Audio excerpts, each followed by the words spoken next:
প্রিয় শ্রোতা বন্ধুরা, আশার বাণী বাইবেল অধ্যয়নে আপনাদের সবাইকে স্বাগত জানাই।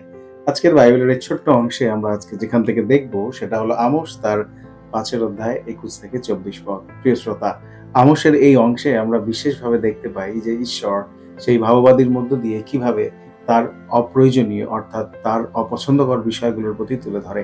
কিন্তু সাথে, সাথে যখন আপনি ২৪ পদ পড়েন, ঈশ্বর সেখানে একটি পদ দিচ্ছেন, ন্যায় বিচার জলের মতো বয়ে যাক, ধার্মিকতা সেই প্রবাহমান স্রোতের মতো বয়ে যাক। আমরা যতজন ঈশ্বরের অনুসরণকারী রয়েছি, যারা আমরা বাইবেল অধ্যয়ন করি, আমাদের মনে রাখা প্রয়োজন যে ঈশ্বর ধার্মিকতা এবং ন্যায় বিচারকে পছন্দ করে। আমরা যদি জলভ্রমণের অভিজ্ঞতা দিয়ে থাকি, তাহলে আমরা দেখব যখন সেই জলের প্রবাহ সুন্দর থাকে, সেখানে বিভিন্ন রকমের জলযান যা রয়েছে সেগুলো খুব সুন্দরভাবে প্রবাহিত হয়। ঈশ্বরের বাক্য অনুসারে ঈশ্বর আমাদেরকে এই রূপকটা এইভাবে ব্যবহার করতে চান যে আমাদের জীবনে যাই কিছু থাকুক না কেন, কিন্তু আমরা যেন ন্যায় বিচার এবং ধার্মিকতাকে অনুসরণ করি।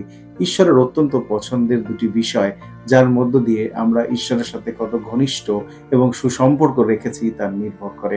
আপনি বাইবেল অধ্যয়নকারী হিসাবে আপনার জীবনের একটা বিশেষ দিক বা একটা বিশেষ আহ্বান থাকা প্রয়োজন, যেন আমি এবং আপনি উভয়ই ঈশ্বরের ন্যায় বিচার এবং ধর্মপরায়ণ অর্থাৎ ধার্মিকতাকে অনুসরণ করতে পারি।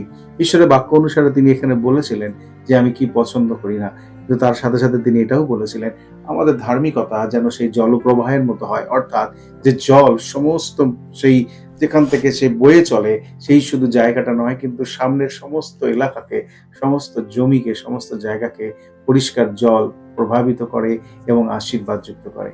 আমাদের ধার্মিকতা এবং ন্যায় বিচার এই দুটি গুরুত্বপূর্ণ বিষয় যেন আমাদের জীবনের অঙ্গ হয়ে থাকে। এবং আমি বলতে চাই, একদিকে যদি ধার্মিকতা থাকে, আরেকদিকে যেন ন্যায় বিচার আমাদের দুটি হাত হিসাবে বিশ্বাসী রূপে কাজ করতে পারে। আপনি যখন এই অংশে পড়বেন, ঈশ্বর আপনাকে এই বাক্যের মধ্য দিয়ে আরেকটি বার আশীর্বাদ করুন এবং তিনি বলতে চান এটা হলো ন্যায়ের জলপ্রপাত। তাই আজকের এই ন্যায়ের জলপ্রপাত আমাদের মধ্য দিয়ে শুধু আমাদের জীবনে নয়, আমাদের পরিবার, আমাদের মণ্ডলী, আমাদের এলাকা, সমস্ত জায়গায় যেন প্রভাবিত হয়। মনে রাখবেন, একজন বিশ্বাসী যখন ন্যায় বিচারের জীবনযাপন করে, ন্যায়পরায়ণতা গ্রহণ করে, তার মধ্য দিয়ে ঈশ্বর সেই এলাকাকে, সেই আশেপাশের মানুষদেরকে আশীর্বাদ যুক্ত করে। তাই আমাদের জীবনেও যেন এই ন্যায় বিচার আমাদের সঙ্গী হয়ে থাকে। তাই যখন আমরা প্রার্থনা করি, তখন আমরা ঈশ্বরের কাছে আসি এবং আমাদের ব্যর্থতার জন্য তার কাছে ক্ষমা চাই, আমাদের অযোগ্যতার জন্য তার কাছে ক্ষমা চাই। সাথে, সাথে ঈশ্বরকে বলি, ঈশ্বর তোমার ন্যায় বিচার এবং তোমার ধার্মিকতা সবসময় আমার সঙ্গী হয়ে থাকুক।